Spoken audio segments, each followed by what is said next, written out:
దేవునికి మహిమ కలుగునుగాక. క్రీస్తునందు ప్రియమైన మార్నింగ్ మన్నా చూస్తున్న బిడ్డలకి శుభములు. దేవుడు మీ అందరినీ నిండారులుగా ఆశీర్వదించునుగాక. ప్రియ బిడ్డ, ఈరోజు దేవుని యొక్క వాగ్దానము మలాకి 3వ అధ్యాయము 11వ వచనము. మీ పంటను తినివేయు పురుగులను నేను గద్దించెదను, అవి భూ పంటను నాశనము చేయవు. మీ ద్రాక్ష చెట్లు అకాల ఫలములను రాల్పక ఉండునని సైన్యములకు అధిపతియగు యెహోవా సెలవిచ్చుచున్నాడు. మనము దేవుని మాటను వినేటప్పుడు, దేవుని మార్గములో చక్కగా నడుచుకునేటప్పుడు, ఆయన ఆజ్ఞల ప్రకారంగా మనం వెళ్ళేటప్పుడు, ఆయనకు 10వ వంతును మనం చెల్లించేటప్పుడు మన పంటకు పట్టిన పురుగులను దేవుడు గద్దిస్తూ ఉన్నాడు. పంటకు పట్టిన పురుగులు, నీ వ్యాపారానికి పుట్టిన చీడ నష్టము, నీ పంటకు పట్టిన పురుగులు, నువ్వు చేసే నీ చేతి ద్వారా చేసే అది ఏ పని అయినా ఆశీర్వాదకరంగా ఉండాలంటే మనము దేవుని యొక్క మాట వినాలి, ప్రభుల వారి యొక్క మాట వినాలి. దేవునికి ఇవ్వవలసింది దేవునికి మనం ఇవ్వాలి, దేవునికి ఇవ్వవలసిన సమయాన్ని దేవునికి ఇవ్వాలి, దేవునికి ఇవ్వవలసిన ధనాన్ని దేవునికి ఇవ్వాలి, దేవునికి ఇవ్వవలసిన ముఖ్యత్వాన్ని మనం దేవునికి ఇచ్చేటప్పుడు దేవుడు మన పంటకు పట్టిన పురుగును కొట్టివేస్తున్నాడు, మన వ్యాపారానికి వచ్చిన నష్టాన్ని తొలగిస్తున్నాడు, మన ఇంటికి వచ్చిన తెగుళ్ళను కూడా చెప్తున్నాడు. తెగుళ్ళు నీకు సమీపించవు, అపాయము రాదని ప్రభు చెప్తా ఉన్నాడు. ప్రియా దేవుని బిడ్డ, ఏ తెగులు రాకుండా, ఏ అపాయము రాకుండా దేవుడు అద్భుతమైన కార్యాలను చేస్తాడు. హబకుక్లో ఒక మాట ఇలాగుంటుంది, 3:17లో, అంజూరపు చెట్లు పోయకుండినను, ద్రాక్ష చెట్లు ఫలింపకపోయినను, ఒలీవ చెట్లు కాపు లేకుండినను, చేనిలోని పైరు పంటకు రాకపోయినను, గొర్రెలు దొడ్డిలో లేకపోయినను, శాలలో పశువులు లేకపోయినను, నేను దేవుని యందు సంతోషంగా ఉంటాను. అంటే మీరు గమనించాలి, ఒక వ్యక్తి దేవుని యొక్క మాటను వినేటప్పుడు, దేవుని యొక్క మార్గంలో చక్కగా నడుచుకునేటప్పుడు, ఆజ్ఞల ప్రకారంగా ఆ వ్యక్తి వెళ్ళేటప్పుడు ఏం చేస్తున్నాడంటే గొప్ప అద్భుతాలను, ఆశ్చర్యకరమైన కార్యాలను ఏం చేస్తున్నాడు, పొందుకుంటూ ఉన్నట్లుగా మనం చూస్తూ ఉన్నాం.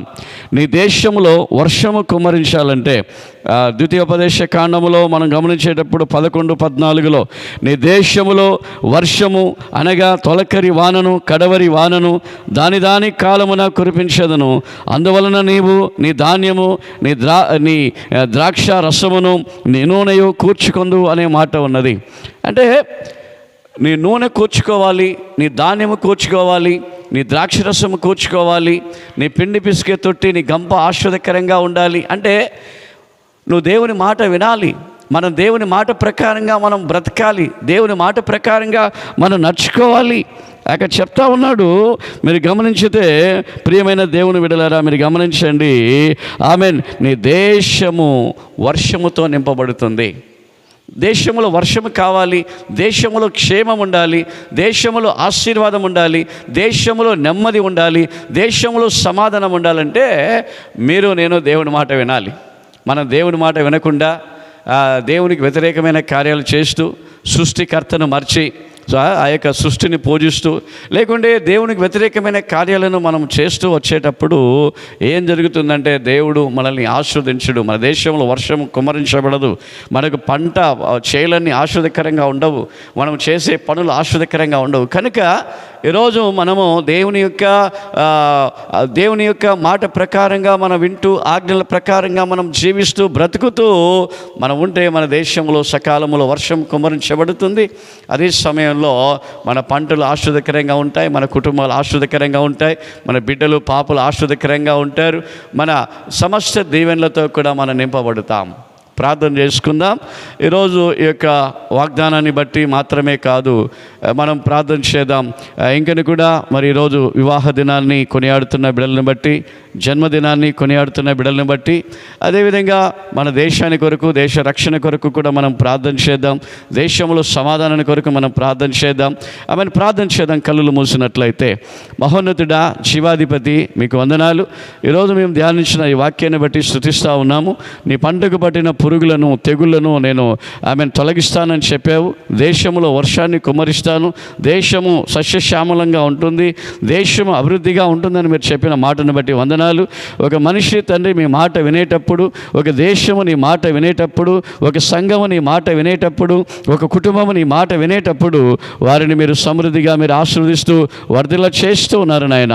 మీరు ఆశీర్వదించి వర్ధిల్ల చేయుదురుగాక.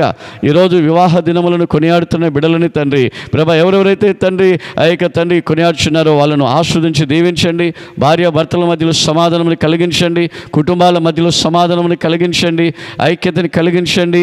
ఆ యొక్క బర్త్డే సెలబ్రేషన్ చేసే బిడ్డలకు కూడా మీరు దీవించండి, మీరు ఆశీర్వదించుదురుగాక. ఈరోజు ప్రయాణంలో ఉన్న బిడ్డల కొరకు ప్రార్థిస్తున్నాను, వారి ప్రయాణాలన్నీ కూడా దీవించబడును గాక. మా దేశము తండ్రి రక్షణలో ఉండును గాక, మా దేశం ఆశీర్వదకరంగా ఉండును గాక, సేవకులందరూ దీవించబడుదురు గాక, పరిచర్యలు దీవించబడుదురు గాక, రాజకీయ నాయకులు దీవించబడుదురు గాక. మా దేశంలో శాంతియుక్తమైన సమాధానకరమైన పరిపాలన ఉండునుగాక. మా దేశము గొప్పగా ఆశీర్వాదకరముగా ఉండునుగాక. కోర్టులో ఉన్న పెండింగ్ కేసులన్నీ కూడా తండ్రి ఇదిగో పరిష్కరించబడునుగాక.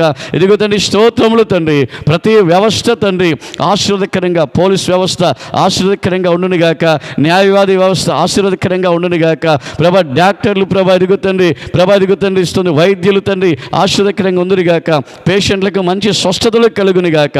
మా దేశంలో గొప్ప శాంతిని, సమాధానాన్ని, గొప్ప రక్షణను, గొప్ప ఉజ్జీవాన్ని మీరు కలిగించి ఆశీర్వదించవలసిందిగా కోరుతున్నాను. ప్రార్థన వినందుకు వందనాలు. యేసు క్రీస్తు వారి అతి శ్రేష్టమైన నామమున ప్రార్థించి వేడుకుంటూ ఉన్నాము తండ్రి. Amen, amen.